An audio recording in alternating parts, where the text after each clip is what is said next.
You're listening to Prep Insider Radio with your hosts, Tommy Morris. Good. This is nothing to do with Sage Creek Baseball, I'm sorry, but have you seen a series of Fortunate Events?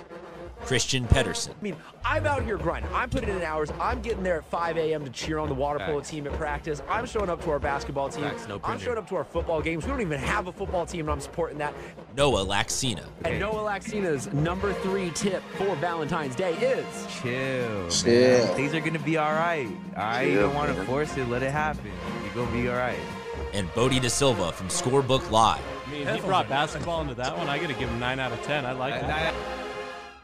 All right, we welcome you back in, sports fans, to another edition of San Diego Prep Insider. I am Christian Pedersen. I am joined by Tommy Morris, Bodie Da Silva with Scorebook Live, the official digital content provider of the entire state, but we only care about the San Diego CIF section coverage that Bodie does. Bodie, thank you for putting Helix in the top 10 of the state. I'm really glad to see that we are finally down to the top 5. We will reveal, hopefully, in the next couple of days where you have ranked La Jolla.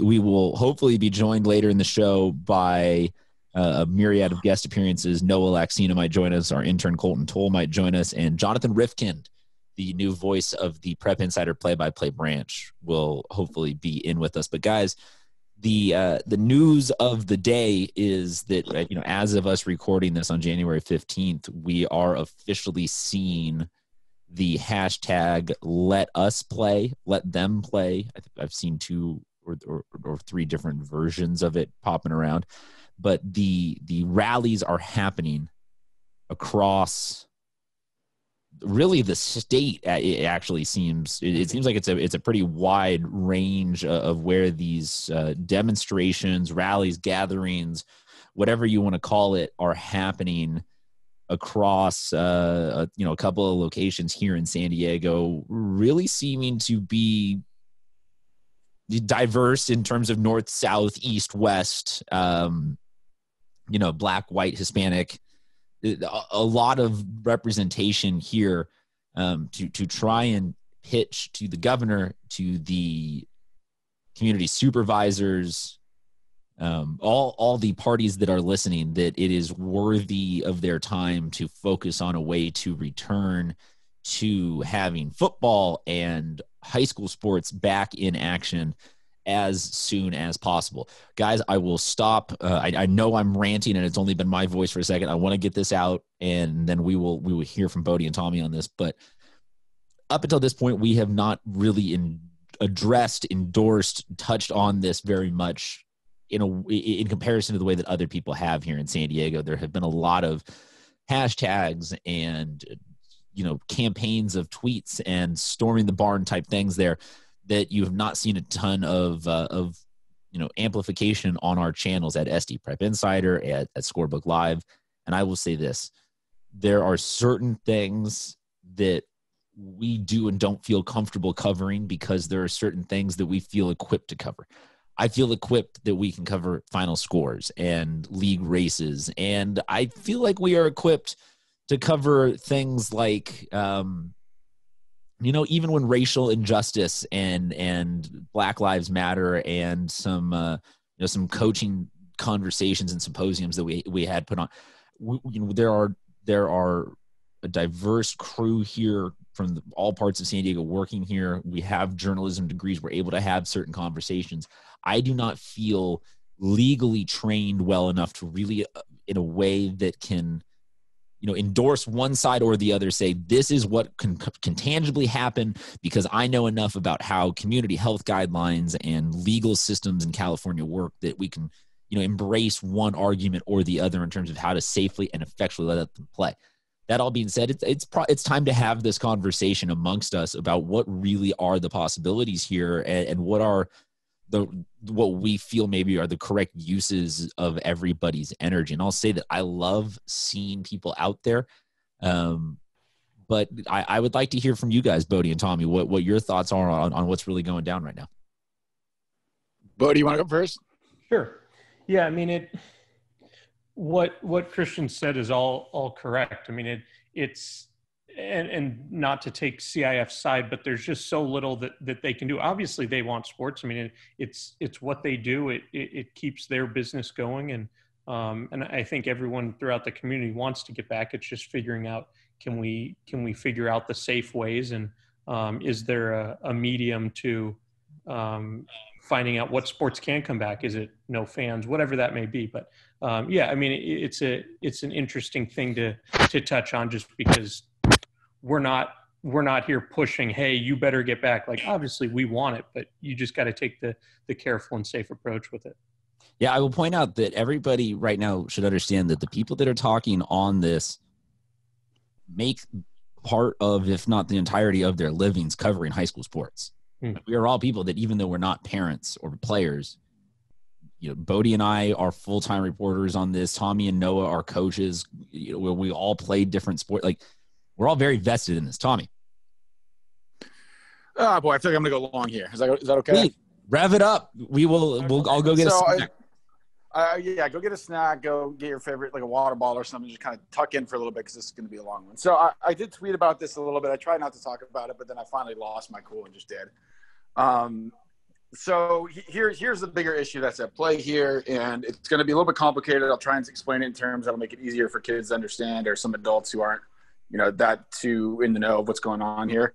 But I'll try and explain it the best I can. So you've got a couple of things here. First of all, it's obviously a public health crisis. COVID is a very real thing. It is affecting a lot of lives, and, you know, people are dying every day, and it's horrible. Like, there's no sugarcoating that. It's a very real thing, and it's terrible. And, you know, we're right in the thick of it right now. I mean, it's significantly worse than it was in August. If we would have started in August, I think we would have finished the seasons. I don't think there would have been a problem, but here we are. We didn't do it, and now we're here.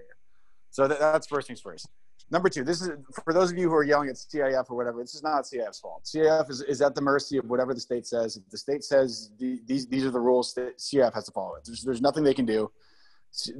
They can't, in Sacramento, CIF say, screw what you're saying. We're going to do what we want, and this is what we're doing, and come find us, because they can't do it. There's no way to do it. If you are a corporation or a company of that magnitude, you can't disobey the rules on purpose and basically flaunt it. You just can't. So if there's any animosity towards CAF, you're directing it at the wrong people, because there's literally nothing they can do.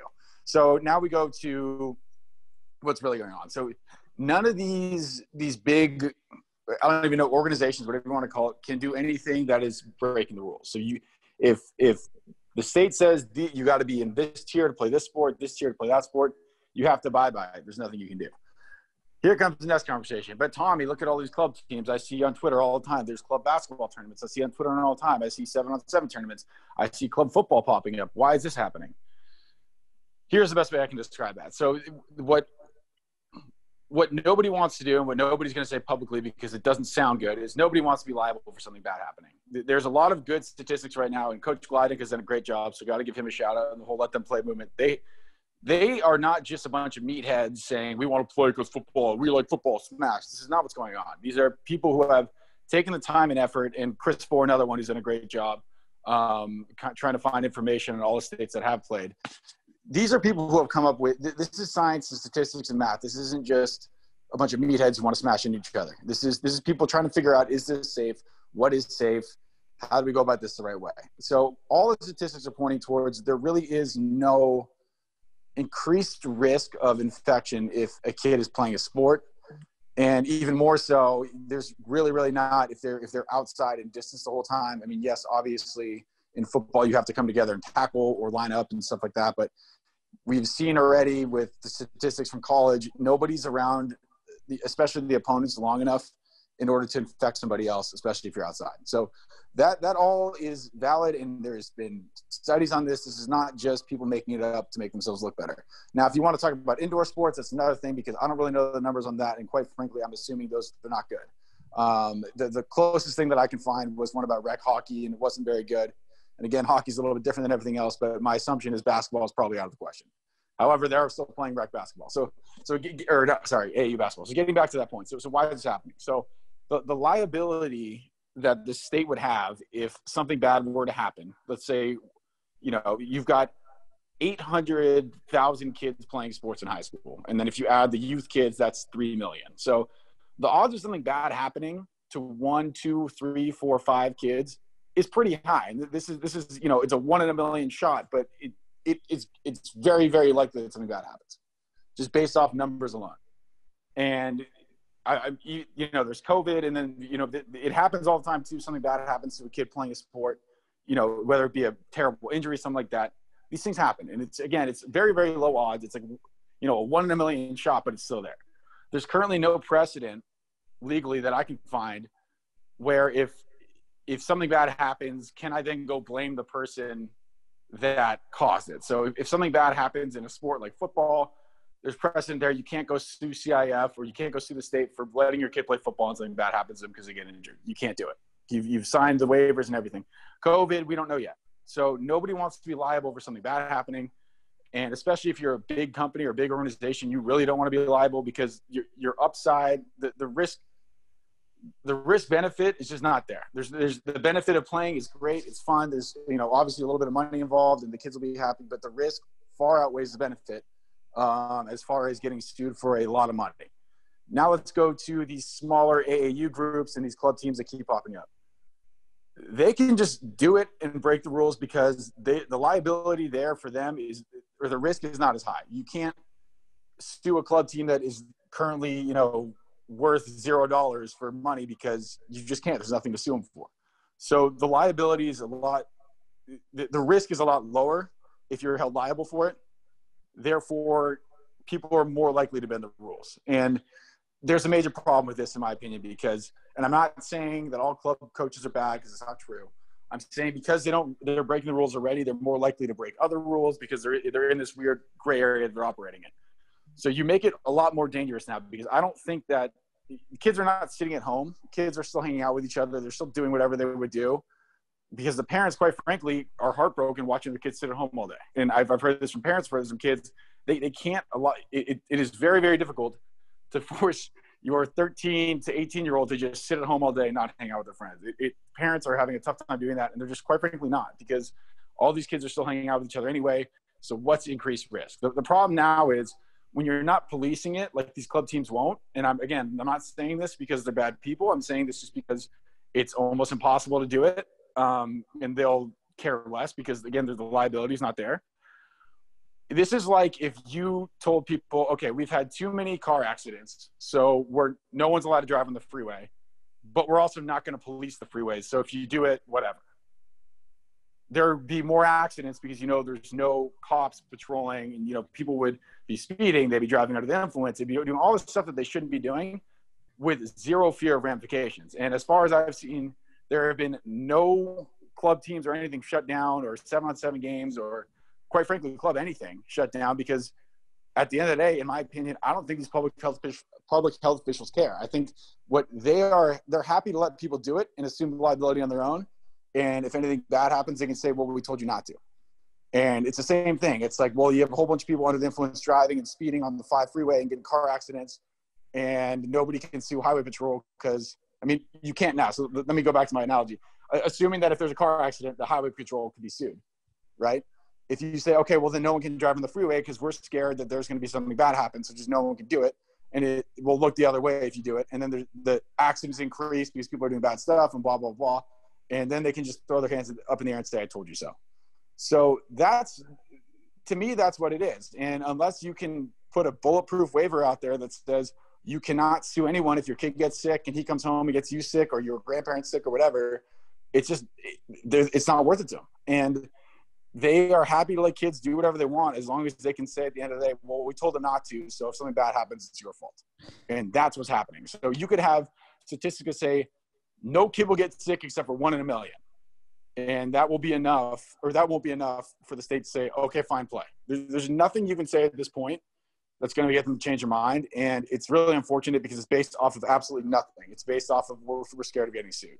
That's what it is. And that was my fear in the beginning, and it's become realized, because if they really cared about public health, if they really cared about safety, if they really cared about people not getting sick, they would have people breaking up these club events and tournaments that are all over the place, and nobody seems to care. And it's not like they're like that secret. People are filming them and putting them out there.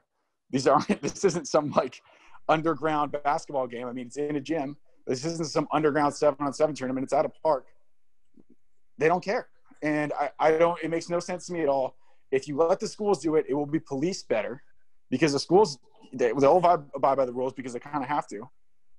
When you put it in the hands of people who don't really have to assume much liability, they're not going to follow the rules as tightly because they, quite frankly, don't care. So if you let CIF play, the kids will be much safer than the alternative, which is what you're seeing now, where you see a bunch of people making club teams. And again, I'm not hating on that because at the end of the day, the kids want to play and they're providing an opportunity, and that's fine. And I have nothing against that, but it is by and far more dangerous than it would be if you let the schools just do it and operate the way that they used to with some extra restrictions as far as distancing. I mean, who knows how these club teams are going to work, especially for football. Are the coaches going to be Tommy, let me jump in here on something real quick. And you got a myriad of topics that I want to get to. But I want to – long, was that boring? No, it was perfect. I want to say that on the subject of club teams, this is something that for football is unfortunate because this didn't exist beforehand where these other sports had this infrastructure existing already. So I think there's some amplification brought on the people who are trying to start up these club football teams in a way that's, I'm not going to deem what is or is not fair, but it seems borderline unfair just because, AAU basketball, travel, lacrosse, club soccer, it already existed. So the coaches don't take flack for starting teams back up. It's just, we're going to keep our existing team. It's tough. I will also say this though, another underlying reason why we have not been particularly circling around this topic is we're talking about club teams. Club teams, while comprised of high school athletes, are not high school sports in the sense that we cover them. And if we dedicated attention and focus to something like trying to get 11-on-11 club football started up, we would have to cover AAU basketball tournaments in the off season. We would have to cover travel baseball. I mean, we wouldn't necessarily have to, but we would have no reason to say no. And this is something that we decided as a company a long time ago, dating back to Aaron Bergen, our basketball analyst who runs the 3P Cream of the County, and that being something that he wanted us to cover. And we collectively kind of were like, hey, look, we can only dip our toes in so much coverage in this offseason that we'd rather do none than some and not everybody. So the club thing in general is just an interesting thing to me. We're going to admit Jonathan Rifkind in here to the Zoom for a few minutes to just, throw this poor kid into the deep end right in the middle of our debate. Jonathan, what's going on? You'll pick up where we are in the conversation in just a minute. Folks, you're going to hear that voice a lot more on some of the cool play-by-play stuff we got going on. But Tommy, I think that to me, what all of your underlying thing is, because you talk about changing, the variables of caseload and transmission rate and all that, to me, it's still underlined the fact that I don't know where the change has to actually happen. Is it Nathan Fletcher? Is he the single roadblock? Is it the governor? Is it the health board? And that is to me the biggest thing. I just don't feel comfortably intelligent commenting on it. So I'll comment on it. So this is part of the problem because nobody wants to be liable. So everyone just keeps kicking the can to somebody else. So the schools will say, well, we'll do what the district does. The district will say, we'll do what, everyone else does. And then they'll say, we'll do what CIF tells us. And then CIF says, we'll do what state tells us. And then what I'm hearing back now is that the CIF's like, well, we'll do what the sections will do. And the sections are like, well, we'll do what the districts want to do. And then the district's like, well, we'll let the schools decide for themselves. Nobody wants to be the one to say yes or no, because then they become liable for anything bad happening. And this is exactly what I'm going back to earlier is the liability of saying yes, then it's all on you at that point. And if you say no, you're just safe. And so there's also the issue of you have to pay coaches. And then if we have to stop in the middle of the season, what happens to the coach's salary? There's a lot of other stuff there that's working against the idea of playing.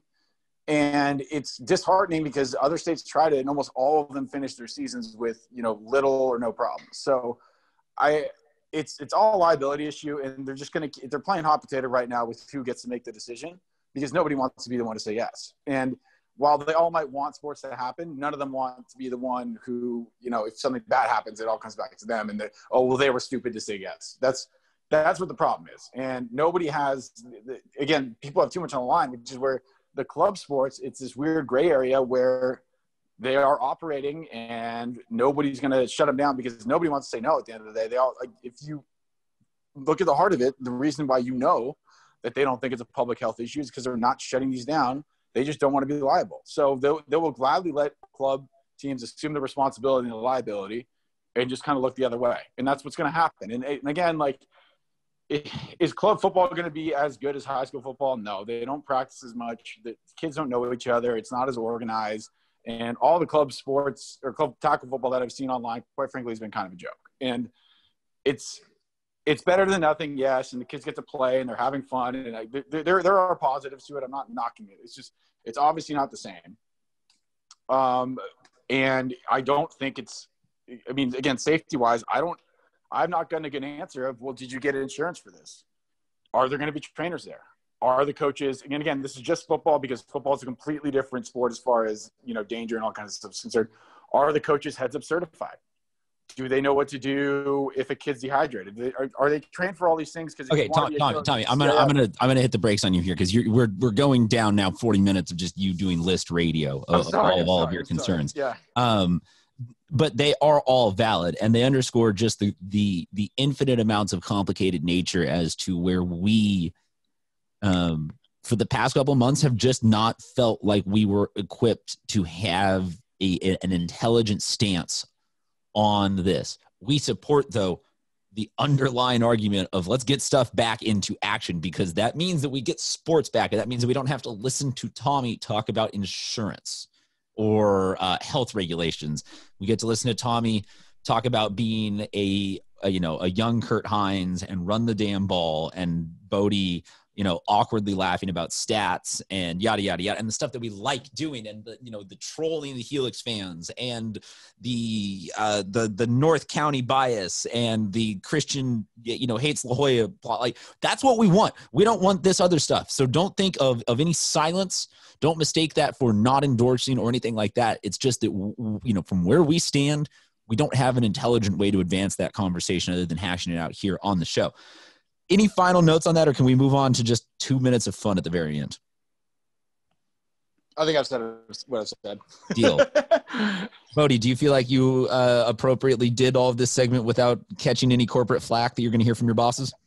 No, I mean, we'll have some posts out today kind of covering the rallies that are going on. But what Tommy said is correct. I mean, there's just so much at play, and everyone kind of is pointing at the other. It's kind of there's those the Office one where the guys are all pointing at each other, or even the Spider-Man meme. I mean, it's just kind of like who's going to go first. And no, the Spider-Man meme is reserved exclusively for on-field results.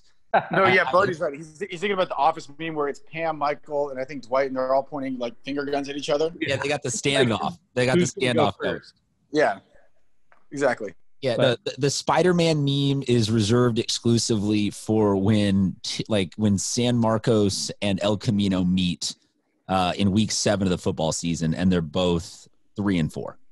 Like that's that like it's just two middle of the pack North County teams being like, hey, we've seen this team before. Okay, we're bringing in Jonathan Rifkin now, though, because he is going to be part of the return to play. We will provide information as best that we can understand it. Bodie, correct me if you have heard anything differently, but right now we are simply waiting on the end of the stay-at-home order, and that as soon as that goes away, we can start having sports competition back on the 25th of this month based off of what tier we are in, correct? So it is actually, our section is chosen February 1st. February 1st. But yeah, so CIF sent out a memo last night. I wrote up kind of some key pieces in it, but purple tier sports are, as of right now, cross country, and then they moved swim and dive to season 1. So once stay at home is lifted, those can begin. The other additional thing would be the sports that are one tier away. So red tier, which is baseball, softball, and girls lacrosse, can begin practicing once they're one tier away. So that's I view that as a positive, and I'm glad. Don't forget field hockey. Never forget the field hockey. Yep. Never. Can't allow field hockey to be forgotten. So, Bodie, where can everybody find those articles that you're writing? Yeah, scorebooklive.com/California. So when we do get that back, though, because fingers crossed, we will have at least swim and dive and cross country back starting in early February. You will all be able to enjoy the beginnings of what was supposed to be grandly rolled out for a football season and have all the pomp and circumstance in the world that it deserves. But we're going to be doing play-by-play, and we've been talking about that a lot. And so we wanted to bring Jonathan on to awkwardly introduce him to his new coworkers of sort. Like, this is a very poorly he got the text about 7 seconds before we went on air. Because as always, I'm a horrible producer. But Jonathan, wanted you to kind of introduce yourself to the mainstream of the show and what people can expect maybe from what are we really doing here with play-by-play? We're about to see some great butterfly strokes and backstrokes. That's what we're going to be doing out here, Tommy. Wow, Tommy and Christian and Bodie. Again, this is a very awkward introduction to my new coworkers, like you just said. And actually, you caught me enjoying summer sun, which is unbelievable for San Diego in the middle of January, it being 90 degrees outside. So I guess if I'm not out there calling sports, I can enjoy that because it's definitely an anomaly in my life. We're going to be just play-by-play all over the greater San Diego area. And it's going to be non-discriminatory towards sports, towards gender. You got sports, we'll be there, and we'll be calling it. And it's going to be a lot of fun. Cross-country, if you got an interesting cross-country race going on, we're going to be there. Swim and dive. That is a very underrated sport, I think. It is one of the most labor-intensive, practice-intensive sports. You have to be a true athlete, really, to be anywhere along the high school, collegiate, post-collegiate level of swim and dive. And I'm really excited to see what San Diego brings to that realm as well. So, we were looking at football, rolling it out, and excited for football and basketball and all your mainstream stuff. But honestly, I'm more amped for the field hockeys and lacrosse and swim and dive and cross country. That's stuff that I think we're going to provide more quality content for than – nobody else is out there calling it, and we're going to be out there having a great time calling it. So I'm excited. All right, let's get this real quick. Bodie and Tommy, give me 3 rivalries that Jonathan Rifkin needs to know about in San Diego. Oh, man.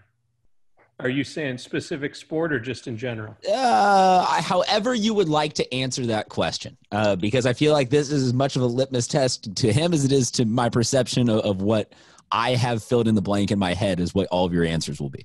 Well, so purple I'm trying to think what region do I No, not purple tier sports. No, not purple tier sports. Just all sports, all schools, all rivalries potentially. Oh, man. I'm trying to think if there's like I'll go first. Go with one purple tier. Tommy, go. We'll do this. We'll do a round. Tommy does one. I'll do one. Bodie does one. We'll make it through that way to filibuster for time. Tommy, you start. Purple tier for golf, boys and girls, Torrey Pines versus the world. Wonderful. Perfect. We got to be number 1. Yes, they're going to be number 1. Spoiler alert, Torrey Pines wins at golf. No shock there. I will go with the La Jolla versus Bishop's water polo rivalry. Bodie. Rivalry that's picked up last couple of years, I'll go Discovery Bowl in football, Mission Hills and San Marcos. Nice. Chris Olave and Jack Tuttle, part of that once upon a time. Tommy. I'll go back to football too. Rivalry game that got picked up last year as well. Lincoln Morse. That's going to be a great one this year. I will go with the Battle of the O's.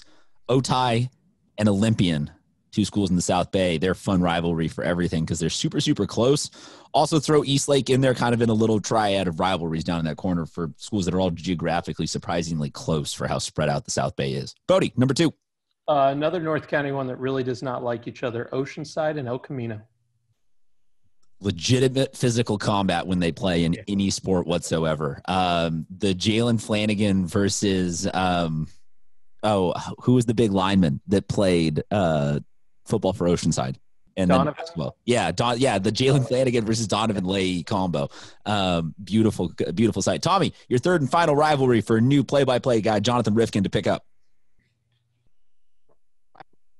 Hold on, we go back. I'm trying to think of a more obscure sport than football. I'm trying to think of a new sport. Because you can obviously say Cathedral Saints, but it's too easy. Hold on. Give me a second. Deal. We will let you filibuster. I was going to see if give me a hot softball match out here. Say that again, Bodie.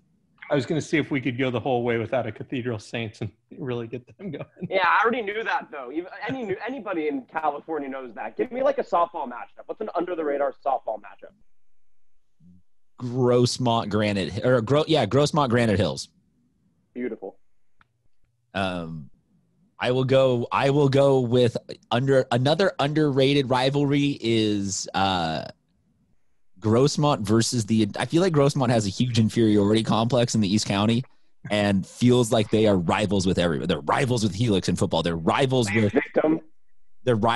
Granite in baseball. They're rivals with, Foothills and like they're rivals with everybody. I'm like, pick one school. Come on now. Bodie, your third and final rivalry while we still filibuster for Tommy to look through whatever notes he has written. Okay, Tommy. I cheated. So I'm going to go – we're going to go to basketball. I'm going to pick a whole league, the whole Coastal League for basketball because they're all super easily matched. Yes. They're all basically the same thing. So that damn, I missed basketball. Yeah. Miss it. Oh, you know what? Yeah, and then we'll go with another one too. Let's go La Jolla Country Day and Mission Hills girls basketball. Oh, Tommy, I'm so glad that you didn't just turn that into trolling La Jolla versus La Jolla Country Day basketball. I'm thankful of that. I will finish off with Point Loma and Coronado. Oh, that's a great one. I showed disrespect, as Noah would say, the disrespect. Yeah, the disrespect that I waited on not that. That's a great rivalry. That's an amazing rivalry. Very random, too, because they don't cross the same division in very many sports. But they have maintained that rivalry rather fiercely. Okay, that's a lot of nonsense. I thank you, everyone, for putting up with all of this. Go follow Bodie and Scorebook Live for more on the Let Them Play, Let Us Play gatherings that are happening in the fallout that comes from that. Jonathan, let everybody know where they can find you because you want to start getting to know as many people as you can in the football, baseball, basketball, all the sports communities. That's correct. So let everyone know where they can find you on social media. Yeah, at Jonathan Rifkin on Twitter. I'm more active on Twitter than everything else.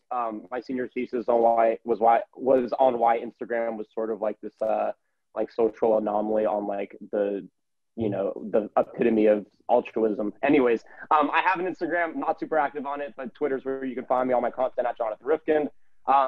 Shoot me a DM. I'm really trying to get to know the sports scene in general in San Diego, not just your typical football, basketball, baseball. I want to know everything. I want to know everybody in every sport, in every league.